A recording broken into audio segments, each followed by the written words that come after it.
Om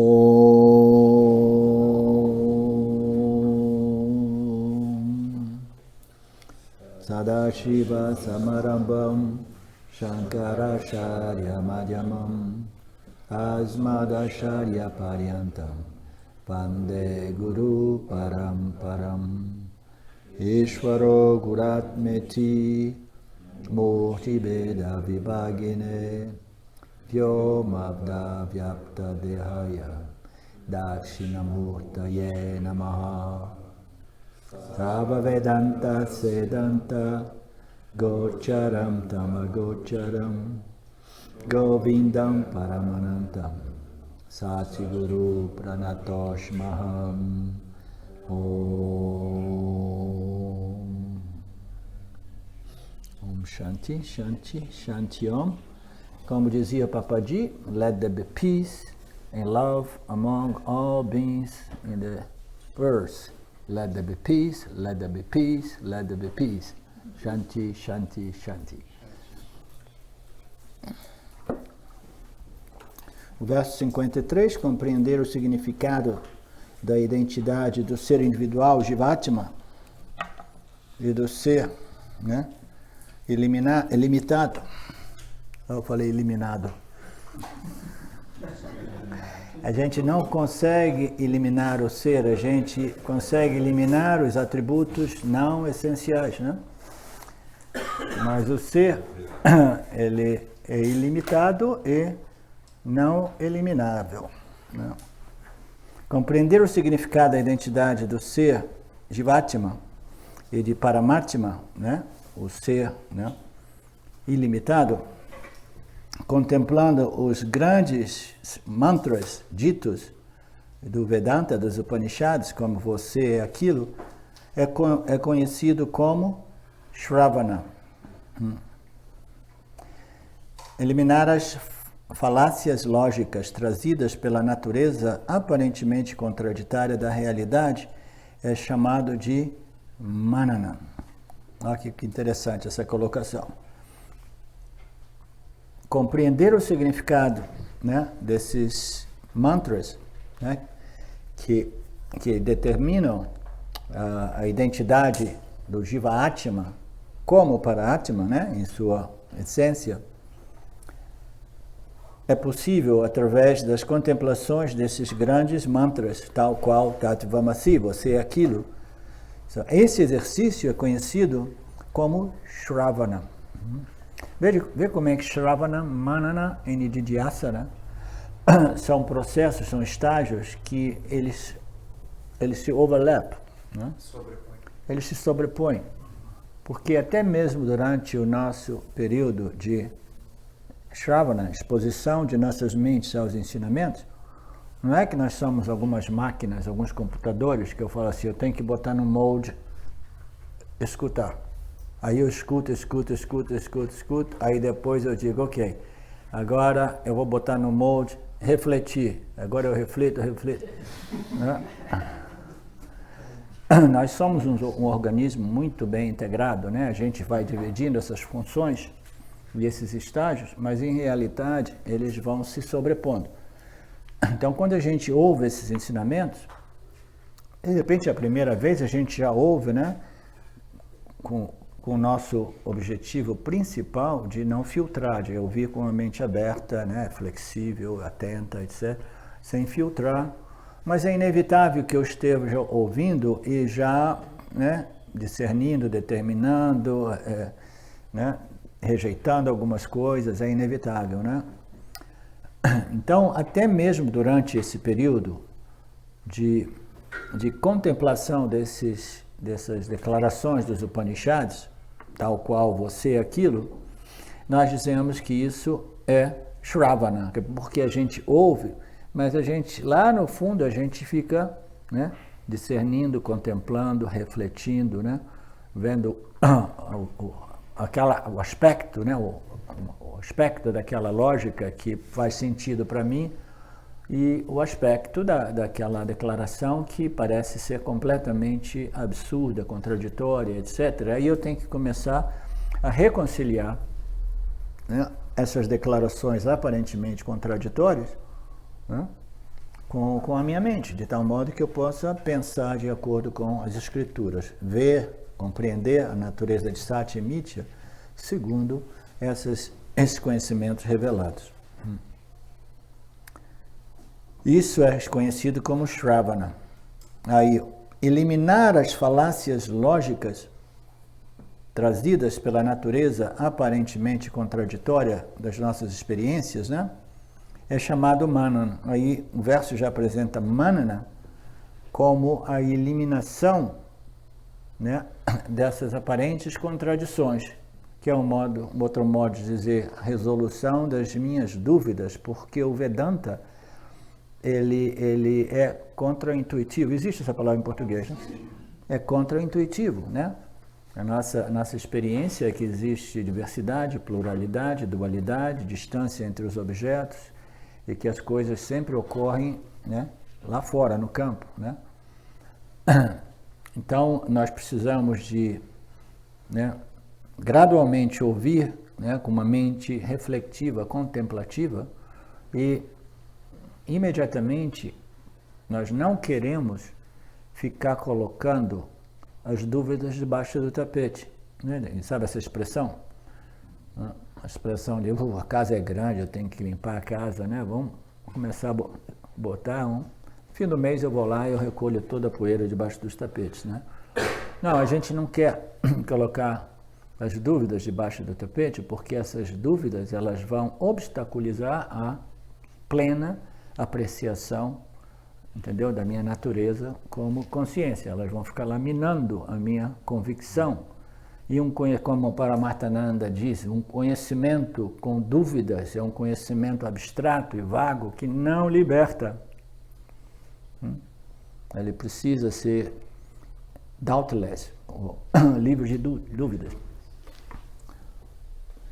Então, eliminar as falácias lógicas trazidas pela natureza aparentemente contraditória, né, dessa realidade dualista, né, das minhas experiências, é chamada Manana. Manana é uma investigação sobre o ensinamento primordial dos Upanishads, porque os Upanishads apresentam dualidade e não dualidade. O ensinamento primordial é a não dualidade. Mas isso não é claro. Por exemplo, moksha é o conhecimento ou uma experiência, conhecimento ou uma experiência particular, né? Isso não é claro para a grande maioria das pessoas do mundo espiritual. Moksha, ou iluminação, ou realização, é uma experiência, né? Isso devido ao poder de Maya, né? E todas essas ideias dualísticas, né, de que existe dois princípios operando aqui, o ser, né, o jiva, e o ser como um objeto que precisa ser obtido, né, fundido, né, alcançado, etc, etc. Por exemplo, moksha é conhecimento ou moksha é uma experiência particular. Manana é também a eliminação de falácias lógicas que são frequentemente atribuídas ao Vedanta devido ao pensamento incorreto de pessoas que não estão familiarizadas com Vedanta. Essa é uma das preocupações dos vedantinos, dentro do possível, né, no processo de proteger a Sampradaya, a tradição. Existem diversas pessoas que não compreendem exatamente o que é o Vedanta e que imaginam que isso é Vedanta, entendeu? E propagam essas ideias e vão desenvolvendo uma reputação negativa para o Vedanta, entendeu? Isso sempre ocorreu, né? E Shankara e todos esses grandes Mahatmas de nossa tradição, eles tiveram que fazer esse trabalho de limpar, né? Limpar o nome da tradição, né? Eliminando todas essas noções falsas que frequentemente são atribuídos como Vedanta. Então, como a gente faz para fazer isso, né? É uma situação difícil, né? Uma vez eu estava falando com o Fábio, assim, Fábio, o que a gente faz? Ele falou, a gente não tem nada que a gente possa fazer do que continuar apresentando Vedanta em sua essência, né? Agora, de certa forma, isso não veio do modelo que o Shimaya, né, Yogananda, depois do Dayananda, eles também assim entenderam que para levar para as mentes ocidentais eles precisavam fazer esse modelo de cursos menores e mais introdutórios. Não, naturalmente eles têm esse interesse de preservar a cultura védica e eles começam com esses cursos introdutórios de 2, 3 anos, onde você faz muitas coisas, inclusive uma classe de Vedanta por dia, muito introdutório, né?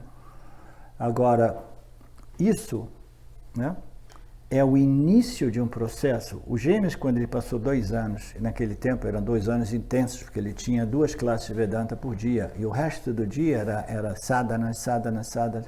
Eles dormiam pouco, porque era intenso, entendeu? Mas faziam 2 classes de Vedanta por dia. O que a gente está fazendo aqui é total overdose. O James Swart tem sido criticado pela organização de Dayananda, porque ele dá overdose de Vedanta sem que prepare as pessoas previamente, entendeu? Porque as pessoas têm que primeiro preparadas, têm que ir para o ashram, fazer isso e aquilo, depois de diversos anos. Dentro dos ashrams, isso tudo são coisas que acabam chegando aos meus ouvidos através desse constante ouvir, né, os ensinamentos de Paramarthananda. Dentro dos ashrams existem swamis e swamis e swamis e swamis, e pouquíssimos swamis, depois de anos e anos e anos de vida no ashram, são realmente autorrealizados e qualificados para propagar os ensinamentos. E existe até um chega para lá, um struggle de swamis que quer, não, eu quero dar minhas classes e isso, e naturalmente alguém tem que estar lá em cima desse dia. Não, você não vai dar classes, você vai dar classes, você vai dar classes. Existe esse struggle, não? Existe, por agora tem um swami que está se desassociando da organização de Dayananda, um swami relativamente famoso, por causa de problemas de caráter, personalidade, entende? Por conta dessas coisas. Então, alguns indivíduos, só para ter uma ideia, Dayananda gerou tantos swamis, né?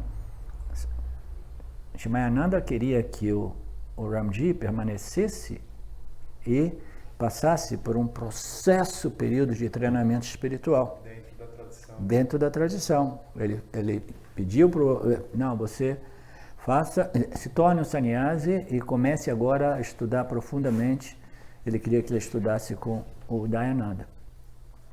Mas aí o James, devido a algumas situações de vida, ele preferiu, né, ir para o Ocidente e começar, né, o processo dele, a história dele como professor. Ele abriu um ashram, etc, etc. E depois ele declara que ele estava sob efeitos do mal da iluminação, né? Então, ele fez o que ele fez, mas a orientação do Shimaya é assim, não, fica mais alguns anos, entra mais fundo nesses conhecimentos, etc, etc, etc. Mas ele fez o trabalho dele em casa, estudando constantemente as escrituras, né? E mais tarde até mesmo estudando, né, com as escrituras, né, recentemente, com Paramarthananda, etc. Mas o fato é que em todo esse corpo de sannyasis produzido pelo ashrams, né, as fundações da Dayananda, poucos se tornaram professores altamente qualificados. Então, esses professores, né, é difícil encontrar um professor qualificado. O Swami Paramarthananda, o James me disse, que ele sempre foi o estudante número 1 de Dayananda, entendeu? Estudante número 1, o mais brilhante, o mais capaz, com capacidade de comunicação, né, clareza mental, etc, etc. Ele era o número 1. Só que ele não quis se envolver na organização. Aí ele acabou voltando para a cidade dele, que é Chennai, antiga Madras, né? E começou, mora num apartamento, que ninguém sabe se é um apartamento, uma casa ou um ashram, né? Ninguém sabe onde ele fica, de fato. Não, eu tenho endereço. Eu tenho, mas a questão é definir, né? O que é isso? É um ashram? É um apartamento? É uma casa, né? Nesse sentido. Mas ele vive lá e fica propagando os ensinamentos, né, aos householders. Ele propaga às pessoas do mundo, não aos sannyasis, né, em geral, né? Então isso para dizer que essas afirmações, né, de que o que eu posso dizer, não significa nada. Eu ouvi isso de novo da parte de James, entendeu? Isso é o início, né? O que James apresenta para nós como Vedanta é realmente a essência do Vedanta de uma forma própria de overdose, entendeu? Que serve o propósito de beneficiar aqueles indivíduos mais qualificados, que estão prontos para, né, receber os ensinamentos sem, né, muita preparação, mas para os outros serve como plantando sementinhas ou desenvolvimento de qualificações, né? Então isso que a gente está fazendo, 5, 6 horas de Vedanta por dia, não existe dentro dos ashrams, entendeu? É uma coisa mais gradual. São formações estranhas, né? É tudo válido. Agora não pode rotular isso como Vedanta tradicional. Vedanta tradicional não pode ser uma carreira, não pode ser um negócio, não pode ser cobrado, para início de conversa. E o Vedanta tradicional são os ensinamentos do Vedanta, o Gita e o Upanishad. Não é todo esse barabandã de atividade, entendeu? Que é parte de um processo de desenvolvimento de qualidade, né? Que são os conhecimentos védicos, as atividades, as sadhanas, os rituais, os kirtans, as meditações, as twists, todas essas coisas, né, que os jivas fazem, né? Então, tudo isso não tem nada a ver com Vedanta, entendeu? Então, chamar isso de Vedanta, quando na verdade não é Vedanta, e não é realmente uma propagação tradicional do Vedanta no sentido, o que torna um professor de Vedanta tradicional não são aquelas 5 palavras de sânscrito que ele aprendeu, não é um vestimento branco, entendeu? E não é o kirtans e as outras atividades em torno, né, a um ashram. O Vedanta é o ensinamento que liberta o indivíduo, entendeu? E a tradição do Vedanta significa o desdobramento dos ensinamentos exatamente, né, como expostos pelos Upanishads e pelo Gita, né? Então o resto serve como atividades auxiliares de apoio para preparar as pessoas para o Vedanta. Então, por favor, não chame de Vedanta e muito menos não chame de Vedanta tradicional se você está ficando rico com isso. Hã? Só o conhecimento védico. Hã? Pode ser introdução aos conhecimentos védicos. Introdução aos conhecimentos védicos, seria muito honesto. É introdução ao Vedanta. Introdução aos conhecimentos médicos, etc. Com uma informação, né? E é válido. Tudo isso tem um valor espiritual. A única coisa é que nós precisamos de qualquer modo. Existem alguns Upanishads que dizem que o Vedanta, ele entra em Mitya, ele nos tem pelas mãos e gradualmente ele nos retira de Mitya, né? Através da exposição dos seus ensinamentos. Ele vai gradualmente, ele vai nos proteger, né, de Maya, de Samsara, essa condição psicológica de sofrimento. Então eu encontrei o Vedanta devido ao meu mérito kármico, né, a graça de Ishvara, e o Ishvara me protegeu, o Vedanta me protegeu através de todo o meu percurso dentro de Sansara até eu viver fora de Sansara. Naturalmente, todo mundo vive no mundo, mas o mundo não existe mais dentro de mim como uma realidade, uma crença de que, né, os objetos são... É toda a história que a gente já sabe. Então, o Vedanta me protege nesse processo. Aí tem um Upanishads que diz, agora que você está livre, entendeu? E bem protegido, etc., é o seu dever, eu fico até arrepiado quando eu lembro desse passagem, é o seu dever proteger a tradição do Vedanta, entendeu? É o nosso dever proteger. É um conhecimento universal, né? Essa essência diz respeito a todos nós, independente de uma tradição específica para compartilhar. Que essência?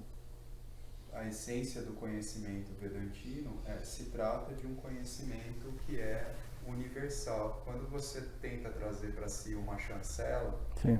eu ensino Vedanta, Melhor ainda é dizer, porque o universal pode dar margem à confusão. É um ensinamento impessoal, ele não pertence a nenhuma pessoa. Sim, sim. Ele não pertence a uma pessoa. Esse é um ensinamento que foi originado para as pessoas e que ninguém processa, ninguém tem direitos autorais. Né? Vê, as nossas escrituras, ninguém tem direitos autorais, não tem nome de ninguém. Né? Existem esses comentários de alguns dos swamis mais recentes em nossas tradições, aparece, né? Vidyaranya Swami, Shankar, mas eles são claros em dizer, né? Em declarar que esses não são meus ensinamentos. Ele vai dizendo assim, isso eu peguei do Upanishads tal, esse é do Gita, é tudo emprestado, eu estou simplesmente reorganizando dentro da minha linguagem, né? Da minha... Então essa é a beleza do Vedanta também, entendeu? Não pertence a ninguém, ninguém foi o autor desses ensinamentos, e é um corpo de ensinamento completo, né, que precisa ser preservado. E são os ensinamentos que apontam para essa verdade que eu quero dizer como universal, e que é a realidade de tudo e de todos. Sim. Então, que seja Mas de fato. o Vedanta é um corpo de ensinamento, né, uma metodologia de ensinamento completa, extensiva. E a gente diz, isso sim é Vedanta, entendeu? Não é esse blá blá blá que existe por aí. Quando a gente diz é um conhecimento universal, dá a impressão que é qualquer coisa Vedanta, entendeu? Eu vejo Vedanta em tudo. Não, isso sim é Vedanta, entendeu? E não é um conhecimento pessoal, não é um conhecimento que foi originado por ninguém. Né? O professor de Vedanta é um link, né? É um elo na tradição. Ele simplesmente, dentro de seus limites, ele desdobra, ele ajuda os outros a compreenderem esses mantras, né? Esses ensinamentos, essas declarações, né? Nada mais do que isso, né? E a gente procura não adicionar sobreposições de interpretações pessoais, né? Quando a gente tem alguma, né? Insight aqui, é melhor a gente ver o que o Paramarthananda diz, o que o Dayananda, o que o James diz, para ver se essa minha... Porque o Jiva, ele gosta de reinventar a roda de novo, né? O Jiva tem essa tendência. Sim, mas eu quero essa roda aqui, eu vou fazer uma roda um pouco diferente, né? O meu estilo de roda. Né? Então a gente tem que ficar com cuidado com essa tendência, né, de reinventar a roda, né? E simplesmente seguir o programa, sabendo que aquilo não vai decorar o seu ego. Mas o objetivo do Vedanta é de desdecorar o seu ego. Não, eu desencanei de tudo isso porque a gente nunca sabe. Quando você vê, você encontra pessoas como o Luciano, né? O Maurício, né? O Júnior, o Cardoso, entendeu? Pessoas que caem assim, né? Cai de paraquedas no nosso grupo do Vedanta, a gente sem saber de onde, né? Porque são pessoas que eu nem encontrei nos webinários, né? Então, o Ishvara vai trazendo as pessoas, né? Vai trazendo as pessoas que realmente estão mais qualificadas para o Vedanta. Não, eu não aceito todos, porque a regra ali é muito clara. A regra, você tem que responder o questionário. Sim. Se não responde, se a pessoa é tão rajásica que não quer responder 3, 4 questões, entendeu? E elas pensam, se eu responder vai aprovar, porque é um sistema automático. Elas dizem oi, alguma coisa totalmente...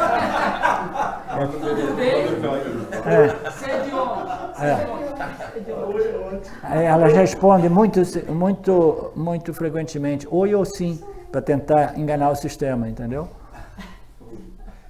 A resposta do Swamiji foi bem essa, né? Concordando com a Priya, até é lamentável essa espiritualidade corporativa, mas o que se pode fazer, né? Foi mais assim, mais ou menos esse o tom. A gente reza, prega para que esses karmas dessa pessoa seja esgotado e o karma das pessoas que estão, né, atrás dele, né, que estão adorando ele, né, associadas a ele, né. Então, manana é também a eliminação das dúvidas, né? Quais são as dúvidas? São essas noções ilógicas, são essas falsas noções, né, que são estão frequentemente atribuídas como isso é Vedanta, devido ao pensamento incorreto de pessoas que não estão familiarizadas com Vedanta. como os adeptos do yoga, budismo, neo-advaita, a nova era e blá blá blá blá blá blá blá blá blá e tantos outros, que acreditam que a iluminação possa ocorrer como resultado de uma ação.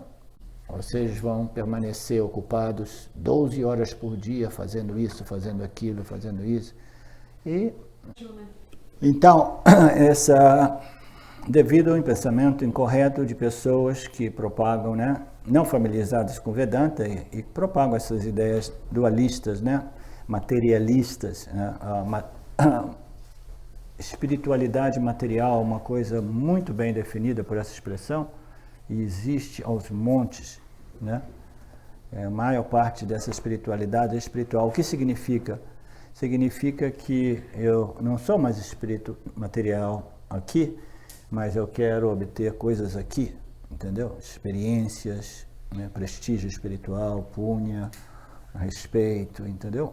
Devoção dos outros. Tudo isso é materialismo espiritual, entendeu?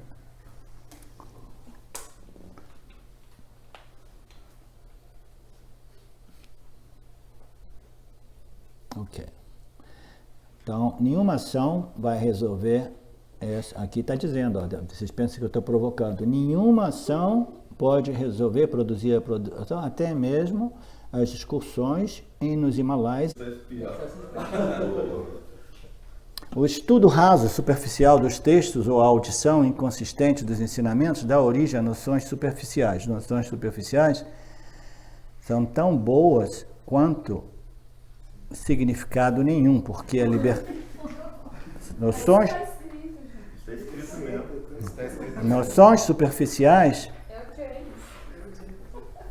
superficiais, Seogênesis em combinação com Paramartananda. Noções superficiais são tão boas quanto nada, porque a liberação é um conhecimento, né, extensivo, completo e livre de dúvidas, né, livres de abstrações, vagações, né? Como diz o Alex, inegociável. Inegociável? É. Você gosta dessa? Gosto. Então tá, obrigado. O Eric ainda tem nada de tergiversações. Ainda tem isso.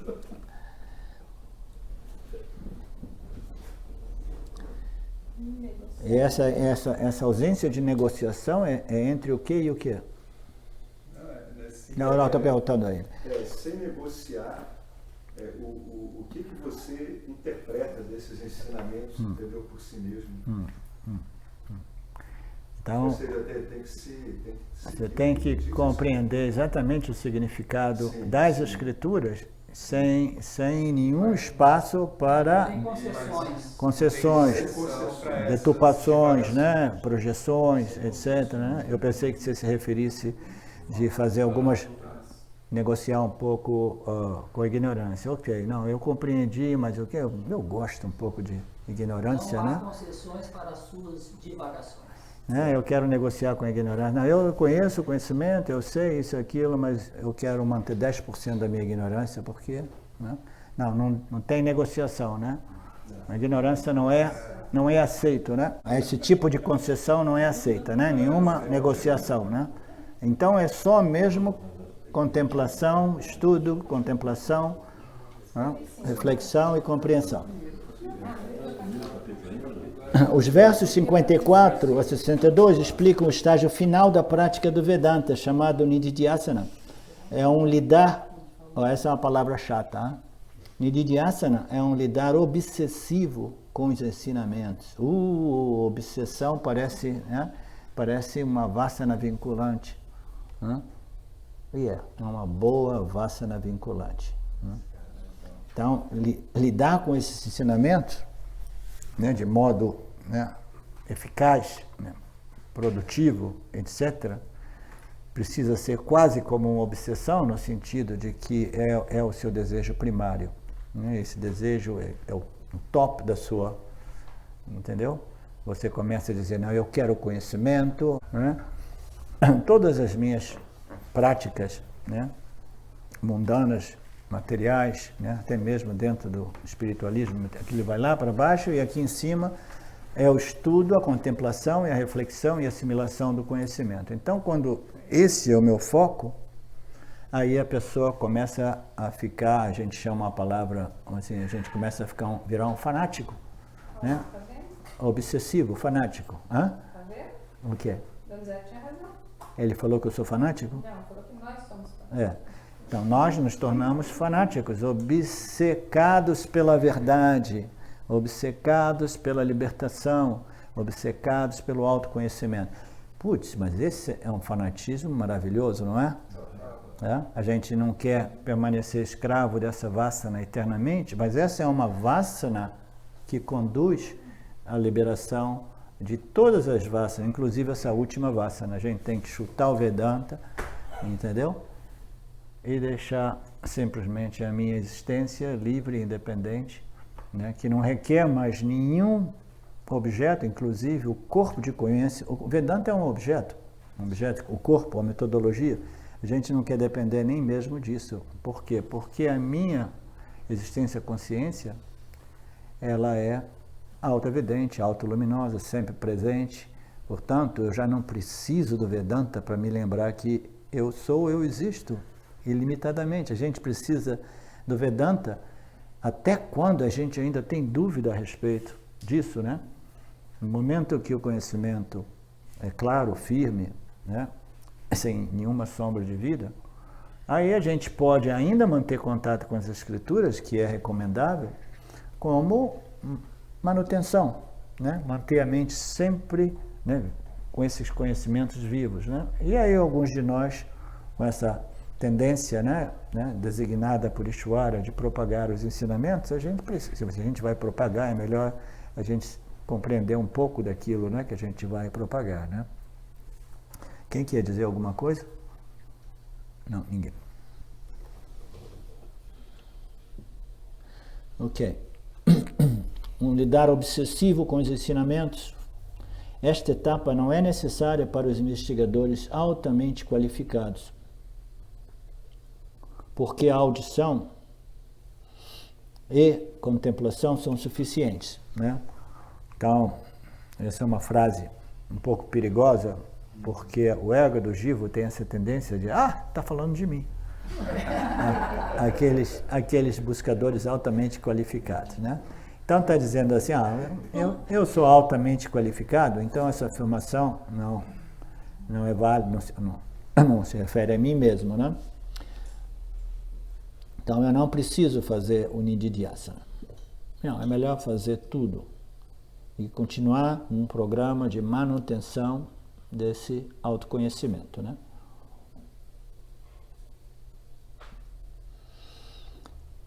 Esta etapa não é necessária para os investigadores altamente qualificados, porque em muitos dos casos, em alguns raros casos, a audição e uma rápida reflexão são suficientes, né? Como no caso daquilo que a gente chama, né, os gênios espirituais, né? Mas os gênios espirituais, eles não são uma regra, eles são exceções à regra, né? Então é melhor a gente não assumir que nós somos as raras exceções às regras, né? E se mais tarde a gente descobrir que nós somos uma entre as raras exceções da regra, melhor ainda, né? Durante esse estágio, ouvimos e raciocinamos várias vezes até que os bloqueios que impedem a assimilação e apreciação da minha real natureza sejam removidos, né? Durante esse estágio, né? De ouvir, né? Contemplar e refletir, resolver dúvidas, né? E de novo, o que é Nididhyasana? Qual é a diferença entre Nididhyasana e Manana? Mana é reflexão, contemplação, resolução de dúvidas. E o que é Nididhyasana? Aplicação. Aplicação é uma das definições, mas literalmente significa assimilação. A gente assimila somente o conhecimento à sua vida. E a gente só assimila na medida que a gente contempla até que fica claro, né? Então, Manana, né? E Nididhyasana é uma extensão de Manana, na medida que a ficha vai caindo, a gente vai compreendendo, assimilando, né? mais claramente, mais claramente. Então, tudo isso é um processo integrado. Eu tenho perguntado para os meninos de vez em quando se a assimilação é quando eu não tenho que estar me esforçando para lembrar. Tornou-se automático. É isso? Também pode ser dito assim. Legal. Ao mesmo tempo é aplicação porque a gente precisa manter a vigilância, né? Nesse sentido, né? Que a aplicação... Sim. Autoconhecimento é isso, deixa de ser memória, a gente não precisa ficar reivindicando numa situação desfavorável, você já sabe da sua identidade real. Sim. Mas ao mesmo tempo a vigilância a respeito do Dharma, vamos dizer assim, Sim. tem que estar operando. Então você está aplicando sempre o conhecimento. Sim, o conhecimento não só de Dharma, mas Satyamitra, né? O total, sim. né? Mas existem modos diferentes de indicar o Nididhyasana.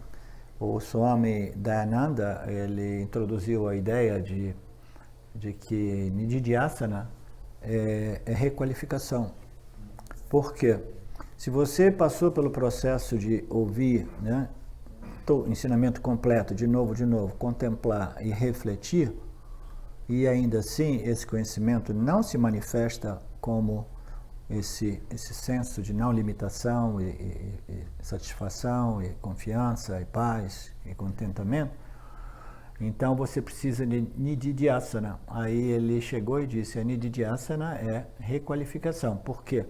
Os conhecimentos você já ouviu, os conhecimentos você já refletiu, então os conhecimentos você já não tem dúvida dos conhecimentos, mas esses conhecimentos eles permaneceram a nível acadêmico, intelectual.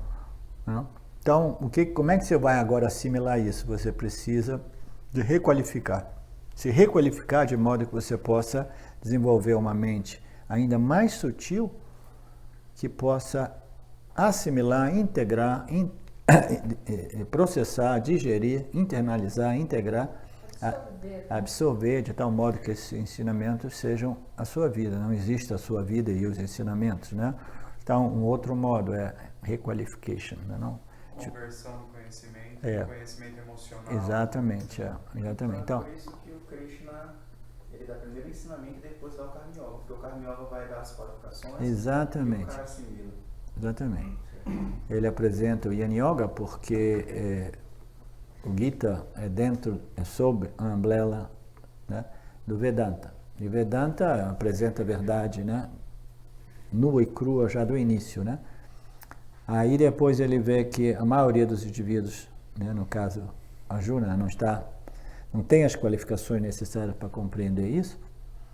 Aí ele falou, ok, agora que você ouviu os ensinamentos, né, do Jnana Yoga, agora ouça os ensinamentos do Karma Yoga. Isso significa que o Krishna ele quis fazer um apontamento que o Jnana Yoga raramente funciona sem o Karma Yoga, né? Então ele apresenta o Jnana Yoga não funciona, aí ele passa a ensinar Karma Yoga, a exaltar o Karma Yoga é superior, é superior, é superior, é superior, é superior. Então, é um modo bacana de demonstrar, um modo inteligente de demonstrar que o Jnana Yoga sem o Karma Yoga não funciona. Então, essa ideia de aplicação de conhecimento também é uma outra noção do Nididhyasana, porque você obteve esses conhecimentos eles são firmes, eles estão mais ou menos sem dúvida, né? Mas ainda assim você vê que a ignorância ainda te passa a perna aqui, se passa a perna ali, entendeu? Quando você vê, você está correndo atrás de coisas para obter, né? Você está agindo de modo egocentrado, respondendo de modo inadequado, indevido, né? Então, quando você vê que a ignorância ainda está em operação, o que você faz? Você tem que converter esse conhecimento teórico em conhecimento aplicado. Você tem que aplicar. Aplicar o quê? Aplicar o conhecimento na ignorância, na medida que a ignorância emerge, porque é o conhecimento que cancela a ignorância. Entendeu? O único antídoto, né? O único remédio contra a ignorância é o conhecimento. Você não quer trabalhar aqui, né, no meu sofrimento. Você quer trabalhar na raiz da questão, né, que é a ignorância. Aí você fica aplicando. Esses conhecimentos, eles precisam eles precisam criar raízes aqui e permanecerem vivos aqui, de modo que eles vão... Você vê a ignorância chegando, entendeu? E naturalmente você se usa dos ensinamentos e fala, não, para quê, né? Eu já sou cheio, inteiro e completo, eu já não preciso de fazer nada que seja dármico, como meio, como James diz, né? O cara sabe, ele sabe quem ele é, isso e aquilo, mas aí vem uma vassaninha, ele fala assim, não, eu já sou cheio, completo, mas né, eu vou correr atrás disso para adicionar um pouco mais de tempero na minha plenitude, né? Se você vai adicionar um tempero, né, por meios adármicos, isso significa que a sua plenitude não era realmente plena, né? Que uma coisa é você adicionar alguns temperinhos que sejam em total não violação com o Dharma, né? A outra é adicionar temperos que são em violação ao Dharma. Durante este estágio, Nididhyasas, ouvimos e raciocinamos várias vezes os ensinamentos até que os bloqueios que impedem a assimilação e a apreciação sejam removidos. Reprograma o corpo causal e converte o pensamento mecânico em pensamento deliberado. Então, a gente, gradualmente, nós que já compreendemos essa máquina aqui, né? Vasanas, desejos, medos, né? Tendências de pensar, sentir e agir, né, que vai reforçar ou vai enfraquecer uma vasana. Esse é um mecanismo, né? Então, nós compreendemos esse sistema retroalimentado, compreendemos o nosso poder, o nosso livre-arbítrio como a única ferramenta que nos permite redirecionarmos a nossa vida, né? Realinharmos as nossas vidas, né? Em harmonia com nossa elevação espiritual, e aí a gente começa a reprogramar essas vasanas, encarando elas de peito, né?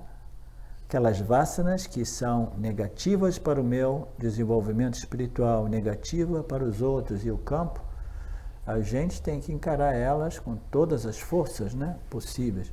A gente precisa de conhecimento e willpower, força de vontade. O willpower sozinho não basta. Conhecimento sozinho não basta. A gente tem que ter uma estratégia de guerra completa, entendeu? Porque o inimigo é Maya, suas vasanas ignorantes, entendeu? Então nós temos que reprogramar esse corpo causal, né? Confrontando essas vasanas que precisam ser neutralizadas através de uma dieta de fome. A gente jamais nutre essas vasanas, a gente nutre através da identificação e o envolvimento com elas, verbalização, ação, etc. Né? A gente surfa nessas vasanas, aí a gente alimenta as vasanas, reforça as vasanas. Mas você diz assim, não, você não, você não, você não. Aí você começa a substituir aquela vasana, você pode até usar uma vasana contrária, né? The opposite thought, o opposite desejo, né? Um desejo oposto, né? Uma noção oposta. Aí você vai... Pensamento oposto, etc, etc. A gente reprograma o corpo causal e converte o pensamento mecânico em pensamento deliberado. Essa ideia de pensamento deliberado é legal, porque senão a gente não pensa, a gente fica sendo pensado, né? As vasanas pensam por nós. E a gente quer que esse pensamento mecânico, automático, compulsivo, seja convertido em pensamento deliberado, que num estágio, né, que dá um outro ponto de vista, pode ser chamado de pensamento espontâneo, né? Porque na medida que o senso, né, o sentido de que eu sou o pensador, originador, o autor, etc., ele vai se dissolvendo, essas vasanas, né, satívicas, dharmicas, né, vedânticas, elas vão ficar aparecendo aqui como um material que me permite responder espontaneamente ao campo, né, em maneira dharmica, satívica, né, respostas que sejam de benefício não somente para mim, mas para os outros. Então eu acho bacana esse conceito de pensamento espontâneo. A gente quer que esses pensamentos sejam espontâneos, mas não espontaneamente produtos, né, produzidos pela ignorância, né? Mas espontaneamente, né, produtos dessas vasanas satívicas, vedânticas, etc, etc.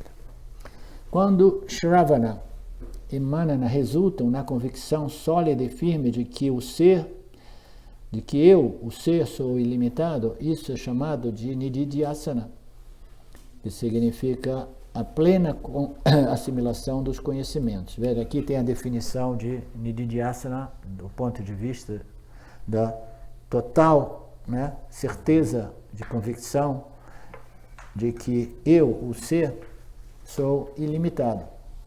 Né? Isso é chamado Nididhyasana, é um conhecimento firme e claro, né? O que equivale à liberdade. Liberdade de quê? A gente é livre de quê, São Vítor? Do senso de limitação? Do senso de limitação, sim. E o que produz o senso de limitação? A ignorância. Então a gente se livra da ignorância e do sofrimento. 2 coelhos com uma cachaçada, como é que diz, Lúcio? Cajada. Sim. Então, 2 coelhos, a gente se livra, né, da ignorância e do sofrimento, porque um é causa e o outro é efeito. Né? Então a gente não quer trabalhar aqui, eu vou procurar um terapeuta moderno, ele tem algumas espiritualidades misturadas, ele usa esses cristais e mantras, etc. Eu vou trabalhar o meu sofrimento psicológico aqui. Não, a gente quer trabalhar aqui. Quando a gente trabalha aqui, a gente remove a causa e o efeito. Né? Sim, querido. Eu queria perguntar se a gente se liberta das ações também. Você quer parar de trabalhar? Não quero, mas eu acho que estou tendo mal entendido. Tá. Porque... Qual é a sua percepção? Não, minha percepção é assim, a gente deseja coisas. Sim. Que nos dá prazer. Então, Sim. que nem você gosta de Segurança e prazer. Eu gosto de praticar alguns esportes. Sim. E daí dá a impressão que eu estou dedicando meu foco a coisas que não são importantes. Sim, não são importantes. Exato. Não e são. Então Não. dizer que a solução é eu abrir mão de tudo que me traz um certo prazer nessa Não. vida aparente Não. e focar só nisso? Não. Ou conciliar os dois? Não, a gente não faz guerra com os nossos desejos.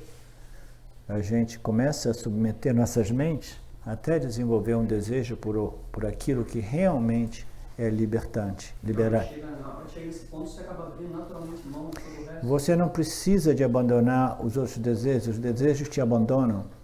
Essa é a parte mais legal. A gente fica preocupado, mas eu tenho apego, tenho desejo por isso. Não se preocupe, o desejo vai te abandonar. Né?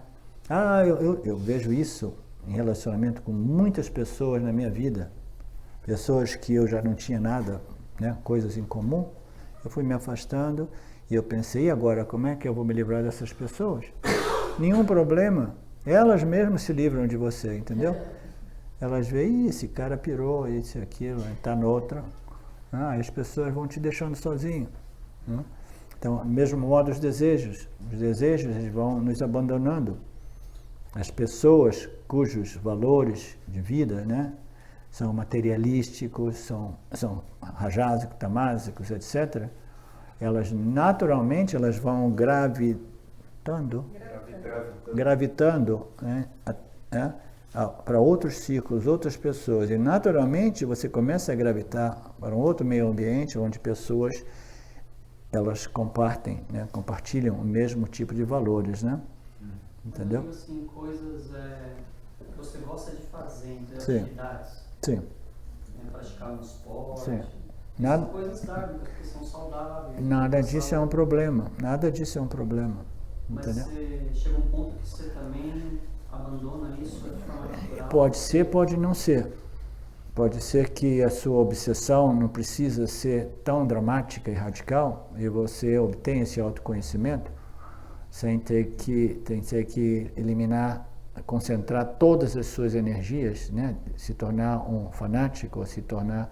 Tem pessoas que que obtêm esse autoconhecimento sem se tornarem realmente, radicalmente um fanático, né? Essa obsessão, esse desejo ardente, é um tipo de uma dramatização, né? É uma exageração.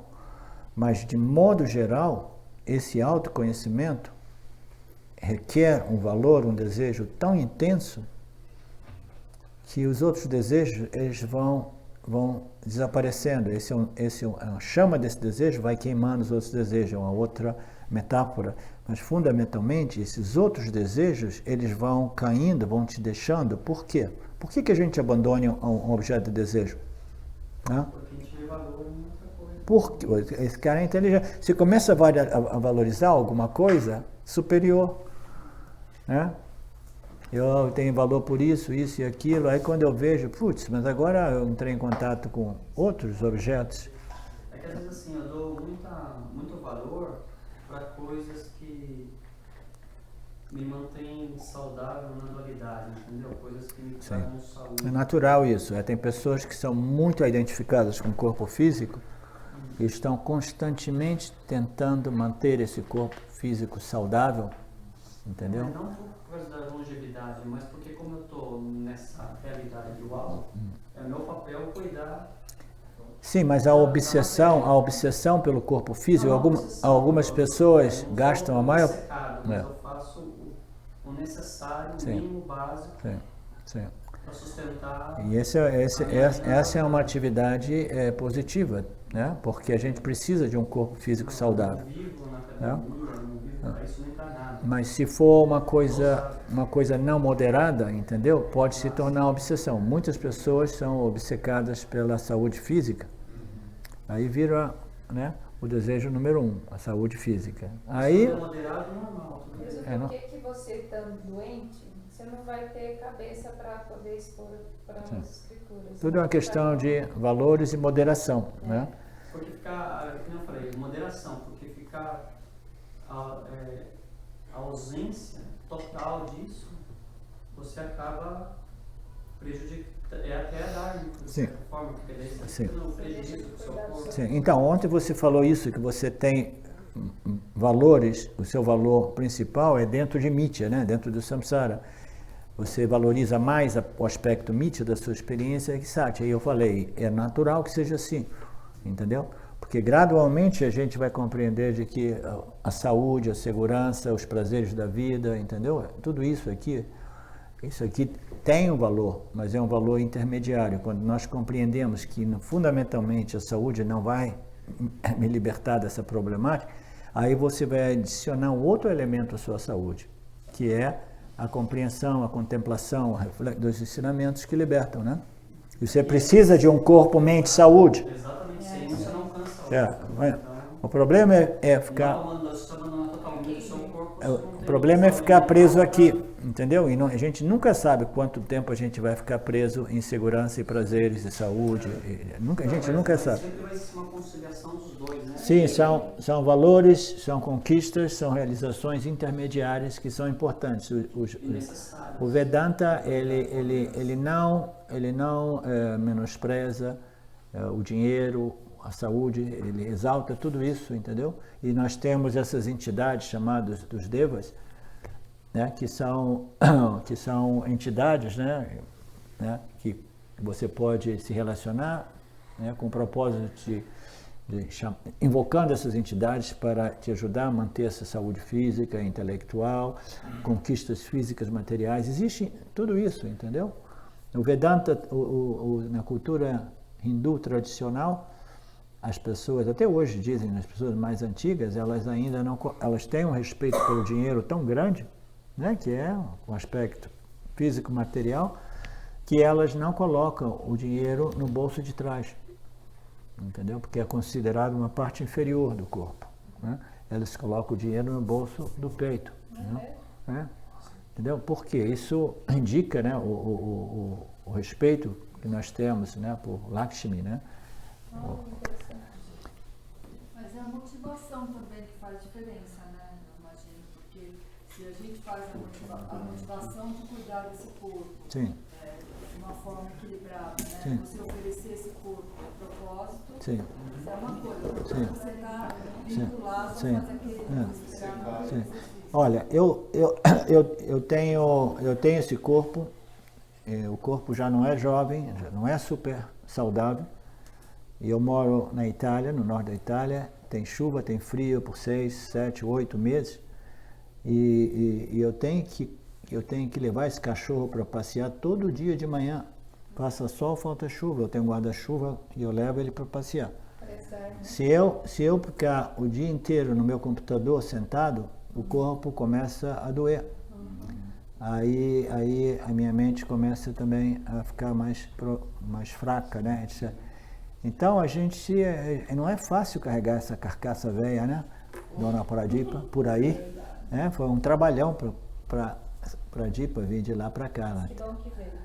Que bom que veio. Agora ela vai ficar sempre mais saudável, de modo a estar sempre com a gente, né? Para Ishwara Willing. Então é importante cuidar do corpo, né? Até que um dia a gente diz assim, sabe de uma coisa? Né? Como o Dayananda falou assim, né? Vamos parar com essas diárias e tudo isso, entendeu? Chega, né? Como o Papaji também no final estavam tentando manter ele vivo nas máquinas. Eu esqueci como é na linguagem deles lá do norte, como era. Ele falou na linguagem desse, basta, né? Desconecta da irmã, basta, ele ficava dizendo basta. Eu disse, o quê? Basta, deixa eu ir.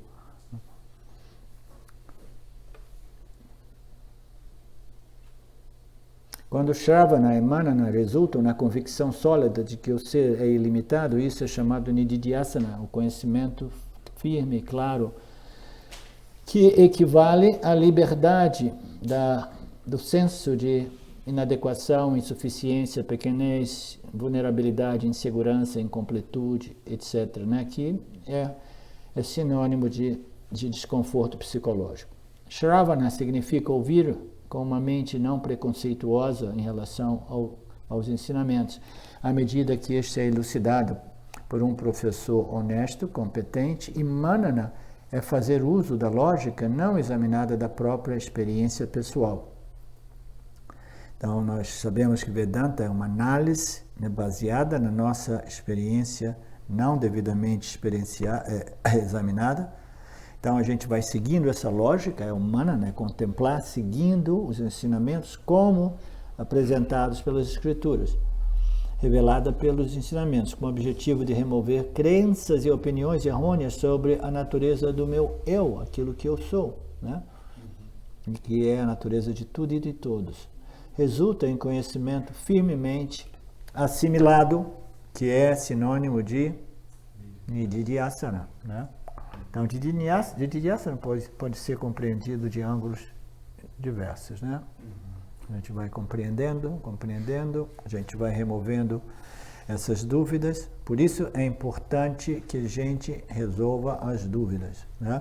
O importante é que a gente não fique preso numa dúvida infinitamente. Eu estou dizendo isso porque existem pessoas que desenvolvem um investimento nas dúvidas, desenvolvem um senso de identidade com determinadas dúvidas, e que não importa quanta lógica você apresente à pessoa para resolver aquela dúvida, ainda assim ela diz, yes, but, you know? Aí quando você vê, depois de uma semana, um mês, a dúvida volta, né? Tem alguns de nós temos esse investimento em nossas dúvidas, né? É um fenômeno relativamente comum, né? A gente não quer abrir mão desses aspectos, né, intelectuais, né, essas noções que me definem, né? É muito comum isso. Então, a gente vai parar por aqui e a gente recomeça às 3h30. Om Purnamada Purnamidam Purnamudachyate Purnasya Purnamadaya Purnameva Vashishyate. Om Shanti Shanti Shanti. Thank you, Lord.